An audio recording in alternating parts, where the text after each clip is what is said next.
En este momento hay una nueva generación en el mundo llamada Generación Z. Hablaremos acerca de cómo esta generación piensa, cómo actúa, cómo los alcanzamos y cómo los discipulamos.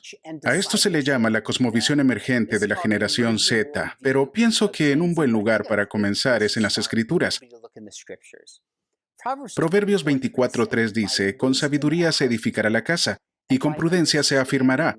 Como líderes y personas influyentes, apuntemos a entender qué es lo que hace única a esta generación para poder ministrarlos. La generación Z corresponde a los nacidos entre 1995 y 2010. Aproximadamente podrías pensar que los de la generación Z son aquellos que tienen entre 10 y 25 años. Entonces, los que se encuentran en los últimos años de la escuela primaria hasta la universidad son llamados generación Z. Existen otros nombres para esta generación, como por ejemplo la generación de las selfies, la generación de las tendencias, la Y-generación, pero la que prevalece es generación Z. Actualmente en mi país, la generación Z conforma aproximadamente un 25% de la población de Estados Unidos. Y a medida que las generaciones mayores se desvanecen o desaparecen, por así decirlo, estamos viendo un aumento de este porcentaje y no sé exactamente cuáles son estos porcentajes en tu país, pero algo muy interesante con lo que me encontré es que en Brasil, la generación Z ahora conforma cerca de 35 billones de dólares en poder adquisitivo anual. Así que esta es una generación que está poniendo al mundo de cabeza en términos de cómo ellos actúan y cómo manejan la tecnología. Y ahora, de alguna manera, cuando se solicita hablar acerca de la generación Z, siempre dudo en si ir a otro país a hablarles acerca de sus jóvenes. Pero realmente pienso que la generación Z es la primera generación verdaderamente global. Es por esto que vemos estudios como este que surgieron apenas el último año, el cual se llama La Juventud de la Nación, Tendencias Globales entre la Generación Z. En otras palabras, las tendencias en mi país y en Europa y en Latinoamérica están siendo muy similares, provocadas por la tecnología digital. Ahora, una de las cosas interesantes que puedes notar cuando ves las diferentes generaciones, baby boomers, generación X, entre otras, es que los demógrafos han dicho muy a menudo que existen tipos de experiencias generacionales que moldean cómo una generación ve el mundo. Por ejemplo, mi madre es baby boomer y ella recuerda cuando en mi país le dispararon a Kennedy. Ella recuerda la guerra a Vietnam. En mi generación yo pertenezco a la generación X. Recuerdo el terror del SIDA cuando Magic Johnson dio VIH positivo. Recuerdo el evento internacional en el que cayó el muro de Berlín y la explosión del transbordador Challenger. Ahora, con la generación Z, hace poco, más de un año, muchas personas decían, esta es la primera generación en donde no hay ninguna experiencia generacional que los una. Claro que esto cambió completamente con el COVID. Así que de alguna manera esta es una generación posterior al evento 11 de septiembre de 2001. Es la primera generación que no tiene ningún recuerdo acerca del evento del 11 de septiembre. Sin embargo, su salud mental, su cosmovisión ha sido radicalmente afectada por el COVID. Incluso para muchos su enfoque en la seguridad de la fe ha sido transformada por este brote de COVID. Ahora quiero pedirte que hagas algo donde sea que te encuentres viendo esto. Quiero que escribas la primera palabra que se te venga en mente cuando piensas acerca de la generación Z. Si alguien te pidiera que describieras a alguien de la generación Z, un estudiante de secundaria o la preparatoria o tal vez un estudiante de universidad, ¿qué palabras utilizarías para describirlos? ¿Qué es lo primero que viene a tu mente cuando piensas acerca de esta generación? Y yo he hecho esto quizás cientos de veces con pastores de jóvenes, padres de familia, y las respuestas han sido muy interesantes. Cuando las investigaciones comenzaron a surgir con respecto a la generación Z, yo envié un tweet y dije algo al efecto. Esto fue alrededor de 2016 cuando obtuvimos por primera vez algunas investigaciones iniciales sobre esta generación. Dije, describiría a la generación Z como emprendedor, fluido, diverso, digital y abrumador. ¿Qué palabras utilizarías tú? En este momento desearía poder escuchar cuáles palabras utilizarías tú. Algunos comentarios fueron positivos. Las personas respondieron con tweets diciendo que eran muy trabajadores, aceptadores, motivados, globales, diversos y apasionados. Algunos de los comentarios críticos dijeron personas que piensan que están en su derecho, holgazanes, crédulos, desesperados, delirantes y desconectados. Y me gustaría hacerte una pregunta. ¿Las primeras palabras que vinieron a tu mente para describir esta generación fueron positivas o fueron negativas? Porque la manera en la que veamos esta generación es lo que le da forma a cómo nos relacionamos con ellos. Mira, con esta generación Z hay preocupaciones y aspectos positivos. Y así ha sido para cada generación que ha existido. Una de las cosas que he encontrado es que esta generación valora la autenticidad. No estoy diciéndote ignora las preocupaciones, sino más bien elige mantenerla de una manera positiva y enfócate en lo que esta generación está contribuyendo a la sociedad. Pero en segundo lugar, ten en mente que cada estudiante tiene una historia única. Pienso que esta investigación es útil, si no, no utilizaría mi tiempo para dar esta charla.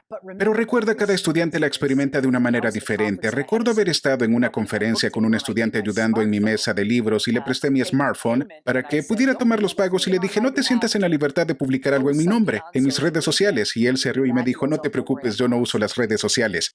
E imagínate que él es parte de esta generación, pero no está en las redes sociales. Piense en cómo dos niños dentro de una cultura familiar pueden experimentar cosas totalmente diferentes. Y si eso es cierto, también puede suceder en la cultura de la iglesia, en la cultura del país y en la generación Z. Así que estos datos dan ganchos, por así decirlo, para entender a los jóvenes, teniendo en cuenta que todos tienen una historia única. Y la tercera cosa que me gustaría adicionar es la siguiente. A veces cuando hablamos de diferentes generaciones, nos enfocamos en lo que diferimos y no nos damos cuenta de lo que tenemos en común. Así que no me interesa si eres un millennial, generación X, baby boomer o baby booster. Tienes muchas más cosas en común que esta generación. ¿Qué cosas en las que difieren? Por favor, ten esto en mente ahora. Ya he realizado una extensa investigación sobre esta generación y creo que hay cerca de 12 o 14 características clave que encierran a los de la generación Z, pero hablemos de 8 de ellas y el primero debería ser muy obvio, ya que esta es la primera generación verdaderamente nativa digital. La primera generación nativa digital. En Latinoamérica, en el 2019 habían 510 millones de suscriptores móviles y en los siguientes 5 años habrá 590 millones, lo cual es impresionante. Los jóvenes latinoamericanos usan sus teléfonos inteligentes principalmente para redes sociales y música. El doctor Tim Helmore lo dijo muy bien. Dijo, los jóvenes ponen la tecnología en la misma categoría que el aire y el agua. Ellos no pueden imaginar vivir sin estar conectados todo el tiempo. Verás, cada vez que yo conecto mi teléfono inteligente, yo recibo direcciones y pienso, esto es asombroso, esto me dice a dónde ir, pero esta generación no tiene esa experiencia, porque ellos siempre han estado conectados a todos todo el tiempo, así que ellos lo dan por sentado. Hace un año o año y medio me subí a un avión y vi a esta señora, pienso que tenía 70, 75 años y ella estaba leyendo en una tablet y pensé, wow, si alguien de esta generación está cómodo usando la tecnología digital, la revolución digital ha llegado, y envió un tuit diciendo esto, y un hombre respondió con un tuit diciendo, no, la revolución digital estará realmente aquí cuando tú y tu generación se hayan ido y nadie tenga un recuerdo colectivo acerca de cómo era el mundo antes de la tecnología digital. Y pensé, este hombre tiene razón. Él tiene razón. Tú y yo tenemos recuerdos de cuando no estábamos conectados con nadie en cualquier lugar, en cualquier momento, pero esta generación no los tiene. Hoy en día, curiosamente, los de la generación Z se preocupan más por utilizar su smartphone durante una película que durante una boda. Y tal vez esto no haga sentido para ti y pienses que eso es loco. Pero lo cierto es que conjuntamente con la tecnología digital vienen ciertas expectativas que tienden a diferir entre las generaciones. Si yo me siento con algún amigo o con cualquier, yo agarro mi celular y lo pongo sobre la mesa o lo pongo aparte porque quiero hablar cara a cara. Muchos de la generación Z pueden estar sentados ahí con sus smartphones dándole me gusta a las mismas fotos o viendo los mismos videos mientras se encuentran a 2 metros de distancia. Y no piensan que sean malcriados. No estoy diciendo que uno es mejor que el otro, pero cuando se trata de interactuar con esta generación debemos ser cuidadosos con nuestras expectativas y cómo éstas difieren de las de ellos, porque esto es lo que puede generar conflicto. Así que en mi trabajo con la generación Z, encontré que si tengo límites razonables y los establezco y hago que los jóvenes los respeten, entonces la mayor parte del conflicto desaparece. Por cierto, frecuentemente se nos dice que los de la generación Z tienen un problema de atención, pero yo no lo creo. Es decir, acabamos de tener esta película de los Vengadores Endgame que dura 3 horas o más. Lo que en realidad tienen es un problema de filtros. Si ves a algún joven viendo videos de TikTok que rápidamente cambian sus pensamientos si no cautivas su atención. Pienso que es un problema de filtro, no un problema de atención. Otra cosa acerca de ellos siendo nativos digitales. Esta es la manera en que yo lo pongo y que puede ser útil. Aquellos de nosotros antes del Internet aprendimos a comunicarnos en línea. Y los que nacieron después del Internet, incluyendo a los de la generación Z, aprendieron a cómo comunicarse sin conexión. En mi caso, yo crecí sin una constante conexión digital, así que tuve que aprender a comunicarme en línea. Muchos de la generación Z crecieron deslizando smartphones o tablets incluso antes de que pudieran hablar, antes de que pudieran leer. Y esto es lo que se vuelve la naturaleza primaria y la desconexión se vuelve secundaria. Así que en realidad podríamos decir que la clave para entender a esta generación es a través de cómo ellos usan la tecnología digital. Ahora hay una segunda clave y es que ellos son racialmente diversos. Y quizá esté hablando particularmente acerca de mi país, pero permítame hacer esta aplicación que me parece que puede aplicarse a ti. En Estados Unidos, en este momento, los hispanos conforman un 35% de toda la generación Z, la cual es mucho más grande que otra generación latina y está creciendo y cambiando las cosas en mi país. La mayoría de los padres de la generación Z nacieron fuera de los Estados Unidos, hablo de los que ahora viven dentro de Estados Unidos. La mayoría de los de la generación Z, que son hispanos, han nacido en los Estados Unidos y este es un cambio generacional. Ahora, en mi país, entre el año 2000 y 2010, cuando muchos de los de la generación Z estaban creciendo, la población hispana creció 4 veces la tasa de la población total. Así que el apellido más común en Estados Unidos hoy en día es Smith, pero muy pronto probablemente sea Rodríguez. Otra de las cosas fascinantes en Estados Unidos es que esta generación será la última generación que en su mayoría será de color blanco. Y tal vez estés pensando, espera un momento, la dinámica racial se ve muy diferente en mi país, tal vez tengas razón, pero esta es la clave. Puede que algunos vivan en comunidades que no son diversas étnicamente o que sean diversas de una manera diferente que Estados Unidos, y lo entiendo. Pero todos los jóvenes de hoy están experimentando la diversidad desde el punto de vista de las redes sociales. En los 90, cuando yo estaba en secundaria, una de las virtudes clave que fue inculcada era la tolerancia. Ahora es la diversidad. La diversidad. Así que muchos de los jovencitos en Netflix, TikTok, en las películas y en la música en todos lados están siendo inculcados con esta idea de que la diversidad es una virtud y realmente lo es. Pero la diversidad en el mundo más amplio es muchas veces vista de una manera diferente, en el punto de vista de la Biblia con respecto a la diversidad. Y eso es algo que debemos desempacar con esta generación. En tercer lugar, yo diría que esta generación es post-cristiana. Y permítame aclararle a qué me refiero. Existe un libro fascinante que se llama iGen, escrito por la socióloga Jean Twenge, quien dijo: el alejamiento de la religión ya no es fragmento pequeño o incierto, y esto se refiere a un contexto norteamericano. Dijo, es grande y definitivo. Más jóvenes estadounidenses son completamente seculares, desconectados por completo de la religión, la espiritualidad y las más importantes preguntas de la vida, así que en un contexto norteamericano podemos notar el cambio secular de la manera en la que esta generación piensa. Y eso es lo que yo discutiría, ya sea que pienses que la religión está creciendo en Latinoamérica o no. Yo diría que según muestra la data, la cosmovisión de más y más jóvenes está siendo mayormente formada por ideas seculares, de libertad, amor, diversidad y no por ideas bíblicas. Y eso es lo que importa en esta generación. En cuarto lugar, me gustaría usar algo a lo que yo le llamo fluido y tal vez tú digas ambiguo o borroso. La idea básica es que ciertas cosas en el pasado que parecían estar asentadas en ciertas categorías ya no son verdaderas para esta generación y mucho de eso surge por la tecnología. Mi punto no es que la tecnología es buena o mala, sino que no pensamos en cómo nos afecta, así que hay líneas borrosas entre lo público y lo privado, entre el trabajo y el hogar.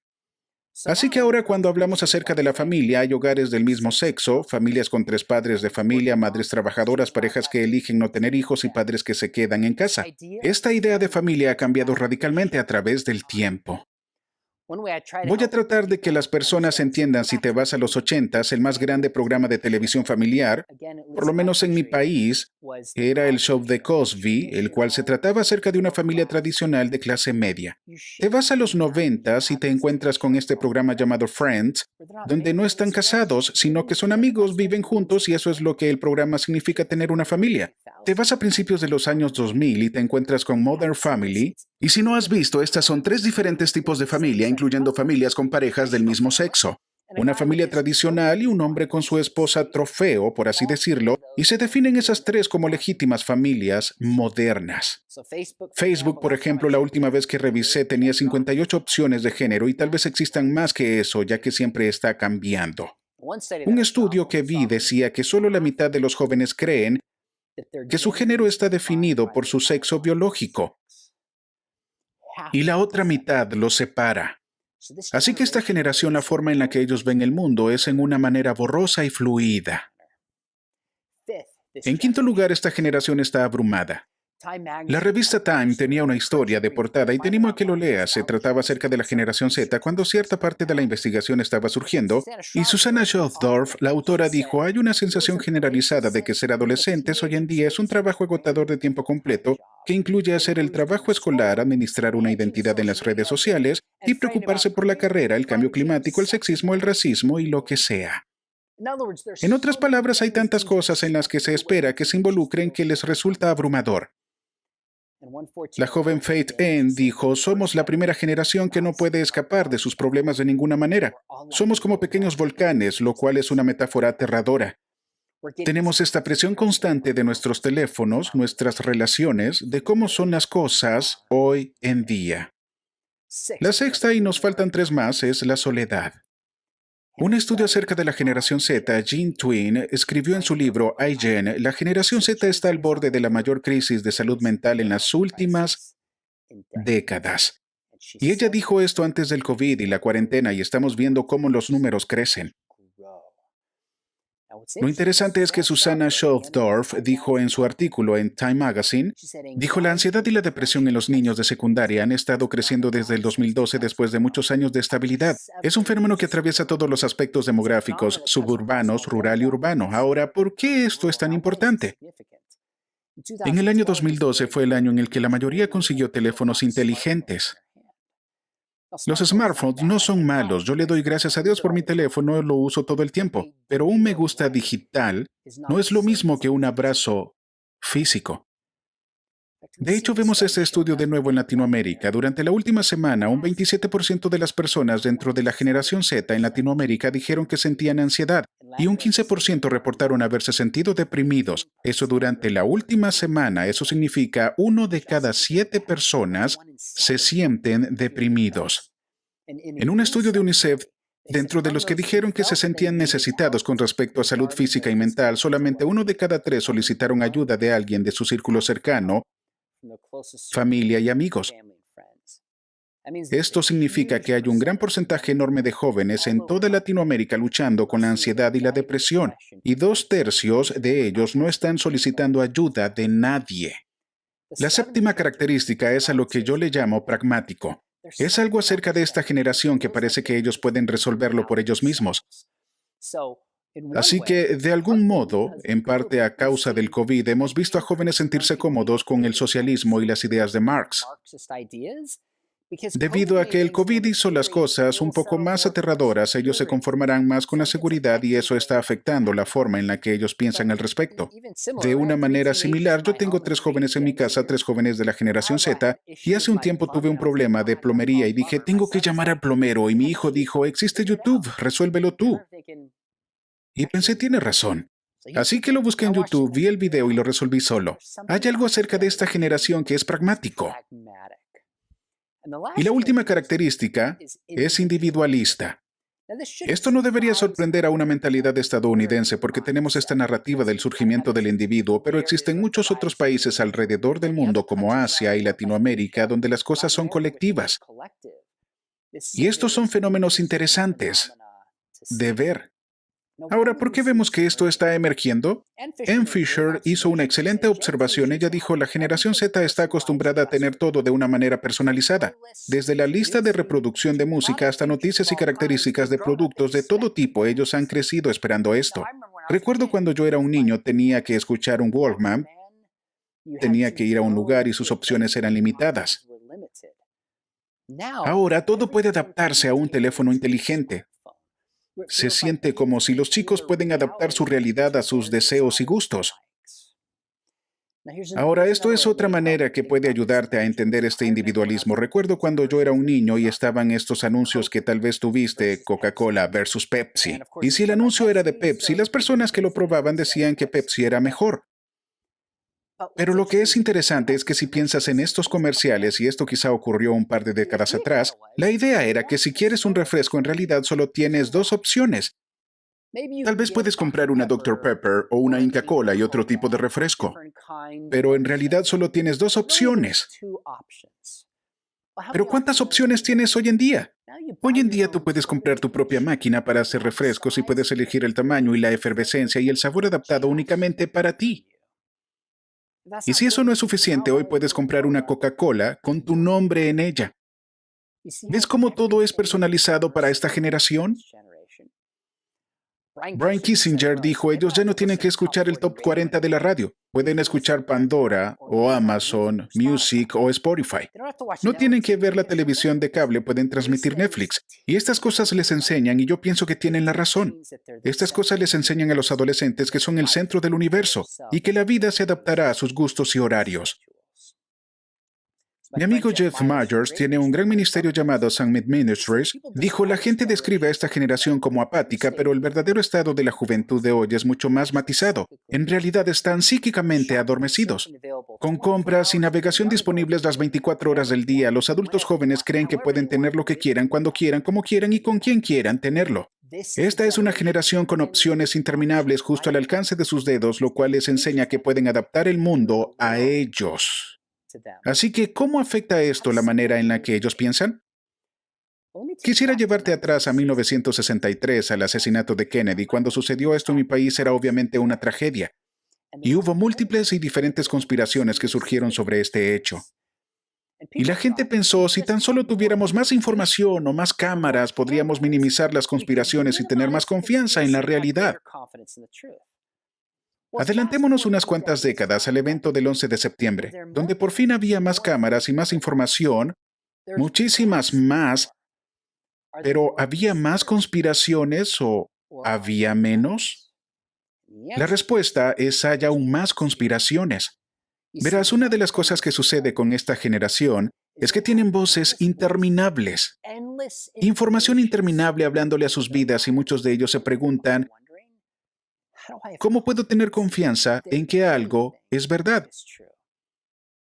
Yo estuve dando una charla a un grupo de ateos y mientras yo les daba la charla, ellos buscaban en Google todo lo que yo estaba diciendo, buscando por respuestas inmediatas. Así que tenemos esta nueva generación global que tiene problemas emocionales, ansiedad y depresión, a la cual se le está inculcando una narrativa de un cierto tipo de diversidad de ideas seculares y tienen 1 millón de voces hablándoles a cada instante. ¿Cómo respondemos?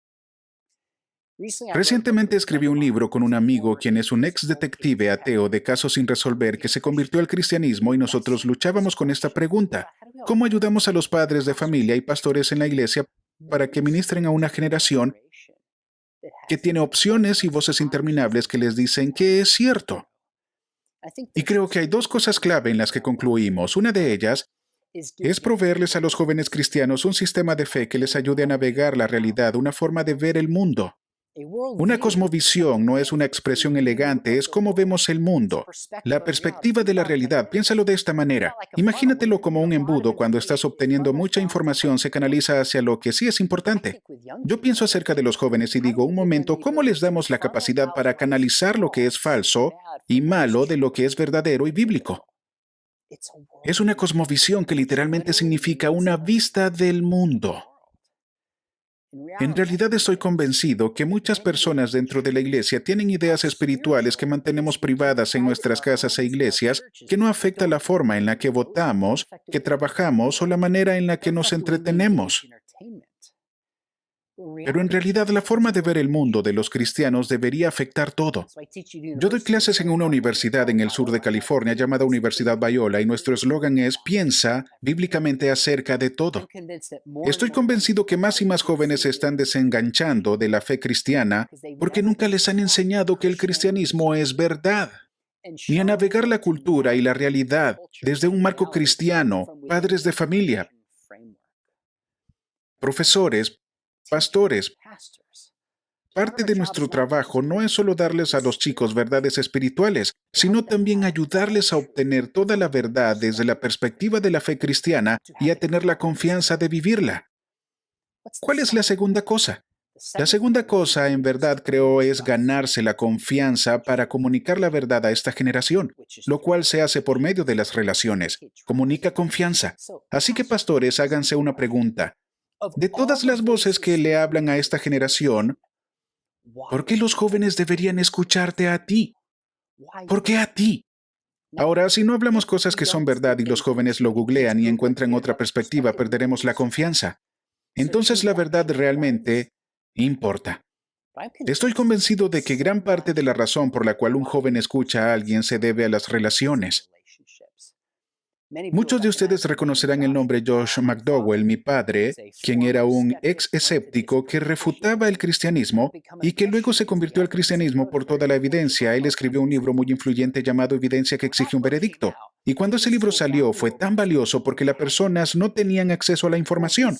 Recientemente actualizamos el libro y pensamos, ¿por qué voy a gastar mi tiempo actualizando este libro? Cuando la información ahora ya está disponible para las personas en diferentes maneras. Y lo que me golpeó fue, número uno, puede ahorrar tiempo y la gente pagará por eso. Y en segundo lugar, la confianza de que mi padre ha sido un ministro por mucho tiempo. Y a falta de un término mejor, él tiene una marca que hace que la gente sienta que tiene una relación con él y que confiarían en esa voz. Hoy más que nunca, las personas se hacen la pregunta, ¿en quién puedo confiar? ¿A quién le interesa la verdad? Y eso viene dado a través de las relaciones. Las relaciones. En el estudio más grande que conozco acerca de la transferencia de fe, conllevó 35 años, 3.500 personas, 4 generaciones. Y hacen la pregunta, ¿qué está presente para la fe? ¿Qué tiene que estar presente para que la fe pase de una generación a otra? Reunieron todos los datos sociológicos. Este es un libro de Universidad de Oxford Press. ¿Y sabes lo que este profesor de sociología dijo que era el factor más importante? Y cito, una cálida relación con el padre. Con el padre. Y eso no hace que la madre no sea importante, claro que no, pero el padre tiende a ser más como la carta de triunfo. Y cuando escuché esto dije, wow, el factor número uno en la transferencia de fe es una relación sana. Amigos, yo he ministrado, he dado charlas, he escrito, he estado en redes sociales y tengo 3 hijos que son generación Z que están alcanzándolas. Y estoy convencido más que nunca que si queremos alcanzar a esta generación y queremos equiparlos, número uno, tenemos que hablar la verdad, porque es la verdad lo que nos hace libres. Tenemos que ayudarles a notar que la forma cristiana de ver las cosas es buena, verdadera y hermosa y que pueden utilizarla como un embudo para canalizar todas estas falsas ideas viniendo por medio de esto cada día. En segundo lugar, la manera de hacerlo es por medio de las relaciones. Hay muchos que en esta generación están sufriendo. Cuando la iglesia es tenazmente relacional, gana la confianza para ser escuchada acerca de las buenas nuevas. ¿Y sabes qué? Lo que he compartido hoy en cierto sentido no es nuevo, ya que Jesús vino bajo la gracia, relaciones, y vino bajo la verdad, contenido. En Primera de Tesalonicenses capítulo 2, Pablo dice, yo les entrego el Evangelio, la verdad, pero también mi propia vida. Relaciones. Amigos, sin importar la palabra que ustedes escribieron, es un privilegio alcanzar esta generación. Claro que tenemos preocupaciones con respecto a la generación Z, pero hay una increíble promesa con esta joven generación. Le ruego a Dios para que ponga en ti un amor sobrenatural y oro para que te dé sabiduría, para construir relaciones con esta generación y que les ayudes a crear una cosmovisión cristiana para que puedan navegar a través de la cultura y puedan hacer la diferencia para Cristo. Muchas gracias por darme esta oportunidad de compartir.